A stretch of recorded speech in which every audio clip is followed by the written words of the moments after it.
तुम्ही जे म्हणताय तसं काही रील येण्यापूर्वी फेसबुक मधले काही चेहरे फार गोड दिसतात म्हणून मुख्य अभिनेत्री झालेल्या खूप मुली आहेत फेसबुक मधले चेहरे, पण त्याला अभिनयाशी काही संबंध नाही. म्हणजे त्यांना सगळंच शिकवावं लागतं, त्यांचं वर्कशॉप घेऊन सगळं.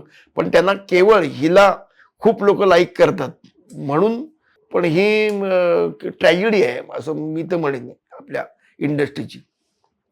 तिथे टॅलेंटला तुमच्या वाव फार कमी आहे. टॅलेंट ज्यांच्याकडे असेल ना, मग त्यांना स्ट्रगल करून, म्हणजे तू काम मागणार तेव्हा तुला मग हे देतो रे, हे कर ते कर असं.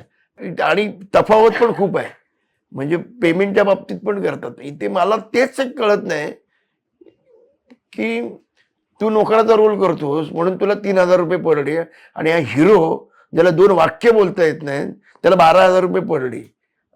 हे कुठलं मोजमाप आहे मला अजून कळलेलं नाही.